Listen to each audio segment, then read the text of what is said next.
बिस्मिल्लाहिर्रहमानिर्रहीम। अस्सलाम वालेकुम नाजरीन, मैं हूं नियामत खान ज़िमरी और मेरे साथ मौजूद हैं उमर इनाम। इनके साथ आज बात करेंगे मुल्क की मजमूई सियासी सूरत हाल पर।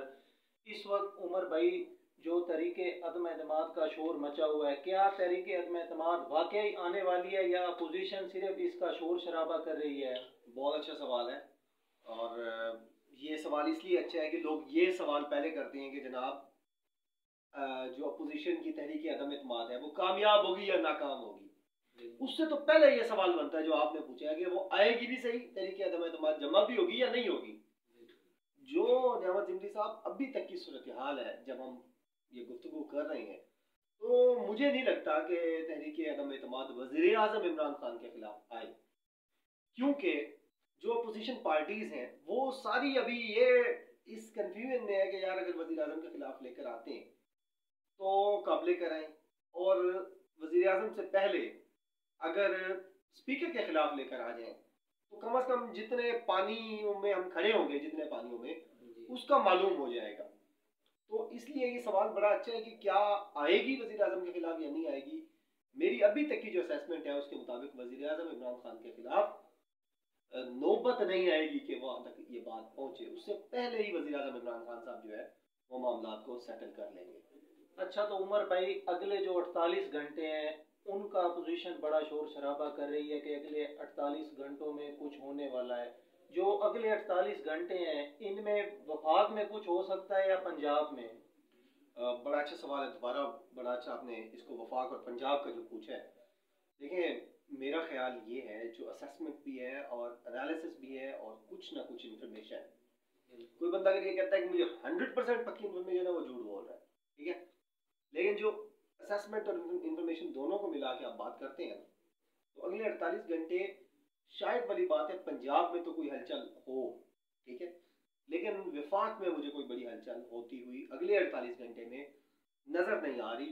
लेकिन आपने बिल्कुल सही इंट्रोडक्शन में भी कहा कि अगर वो पंजाब में भी कोई हलचल होती है उस्मान बुज़दार साहब के खिलाफ, तो वो डायरेक्टली इमरान खान साहब के खिलाफ है, क्योंकि इमरान खान साहब ने कल ये मैसेज भेजा है तमाम इदारों को और हर जगह पर कि जो भी उस्मान बुज़दार के खिलाफ जा रहा है वो इमरान खान के खिलाफ जा रहा है। अच्छा उमर भाई, सवाल ये भी बनता है यहाँ पे कि अगर पंजाब में कोई हलचल बनती है तो उसमें वजीर आला उस्मान बुज़दार के खिलाफ उनको हटाया जा सकता है, या उनके खिलाफ कौन सा ऐसी शख्सियत है इस वक्त जो काफ लीग में या अलीम खान के ग्रुप में कि उनका नाम सामने आए वजारत आला की? देखें नियामत ज़िमरी साहब, इमरान खान साहब का एक ट्रैक रिकॉर्ड है। उनका ट्रैक रिकॉर्ड ये है कि वो ऐसा नाम सामने लेकर आते हैं जो आप और मैं कभी सोच भी नहीं रहे होंगे, ना डिस्कस कर रहे होंगे। देखिए, जिस तरह उस्मान बुज़दार साहब को लाया गया वो बड़ा हैरान कुन है। जिस तरह KPK में महमूद खान साहब को लाया गया, उधर न्याजी साहब को वज़ीर आज़म लाया गया आज़ाद कश्मीर में, ये सारे वो लोग थे जो किसी असेसमेंट में किसी जगह पर नहीं आ रहे थे डिस्कशन में। जिस तरह मैंने पहले आपको कैटेगोरिकली साफ सुथरे अंदाज में बताया कि वज़ीर आज़म, अगर उस्मान बुज़दार गए वज़ीर आज़म की मर्जी के खिलाफ, किसी ने कोशिश की किसी जगह पर भी, तो इमरान खान बुज़दार साहब के जाने से पहले इमरान खान साहब खुद चले जाएंगे।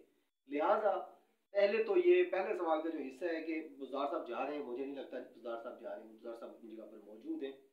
किसी किस्म का थ्रेट उन तक वज़ीर आज़म इमरान खान साहब नहीं पहुंचने दे रहे, और अगर वो चले जाते हैं तो मेरा ख्याल है कि अपोजिशन शायद इत्तेहादियों के साथ मिलकर कोई गेम तो बना सके। लेकिन ये जिस तरह अलीम खान और जहांगीर तरीन ने किया है, ये मुझे लगता है कि खान साहब को कन्विंस नहीं कर सकेगा ये जो उस्मान बुज़दार के खिलाफ ये इत्तेहाद है। अच्छा उमर भाई, इस वक्त अपोजिशन बहुत मुतहद नज़र आ रही है, ख़ास तौर पे तहरीक अदम एतमाद के हवाले से। जी, तो इस पर एक सवाल ये बनता है कि क्या फैसला साज कुव्वतें इमरान खान को हटाना चाहती हैं? नहीं, 2 3 4 दिन तो बड़ी अनक्लियर सिचुएशन थी। ये बात वाज़ेह नहीं हो सकी थी कि फैसला साज कुव्वत है, यानी अब उनको एक तरह से फैसला साज कह भी सकते हैं, नहीं भी कह सकते। लेकिन जो ताकतवर इदारे हैं वो इमरान खान को हटाना चाहते हैं या नहीं। अपोजिशन हर जगह पे यही कहती है कि हमें ताकतवर इदारों की सपोर्ट है।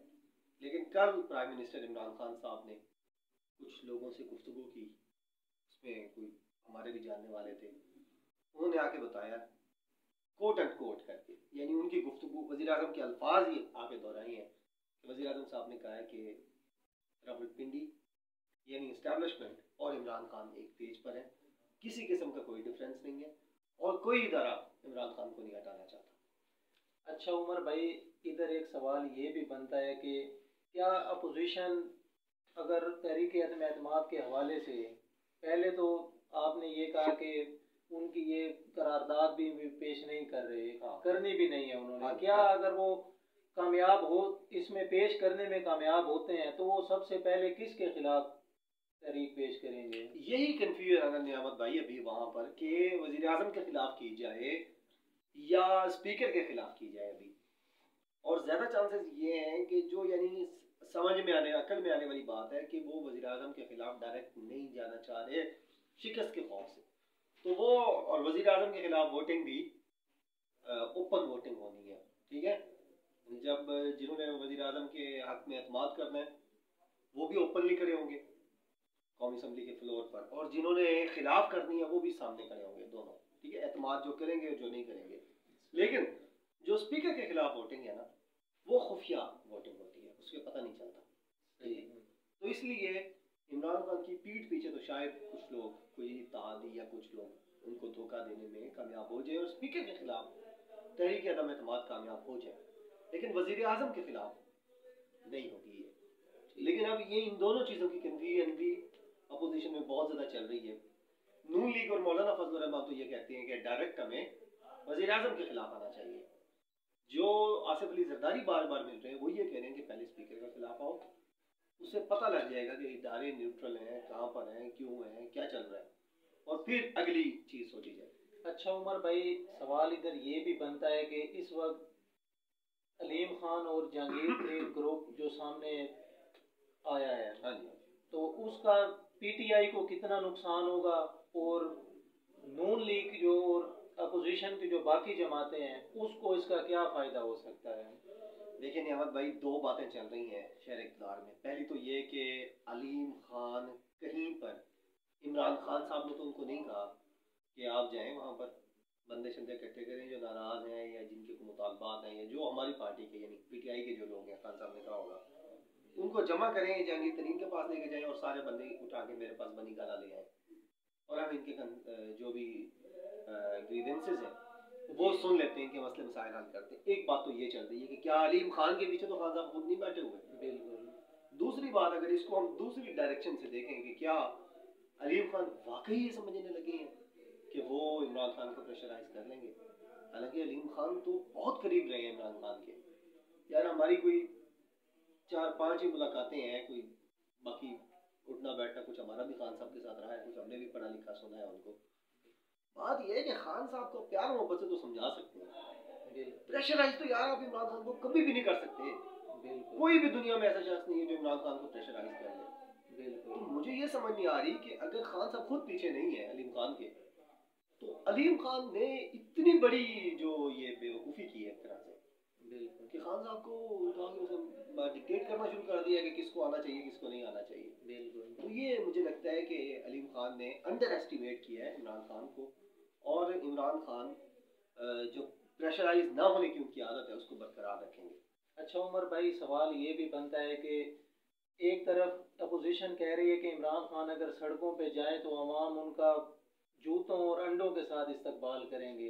तो कल आपने मेलसी के जलसे में देखा कि अवाम का जमे गफीर वहाँ पर इकट्ठा हुआ था, बहुत ज़्यादा अवाम थी। तो इस पर आप कोई अपनी थोड़ी सी राय दें। देखें, खान साहब ने नियामत भाई इससे पहले भी जलसा किया, हफ्ता पहले। वो कहाँ पे किया है? वो जलसा भी किया है एक मंडी बहावुद्दीन में। बिल्कुल, मंडी बहावुद्दीन में जलसा था जी। मंडी बहावुद्दीन नजर मोहम्मद गोंदल साहब ने करवाया। यस, मंडी बहावुद्दीन में एक जलसा करवाया है और दूसरा ये वाला करवाया है, ठीक है, मेलसी वाला।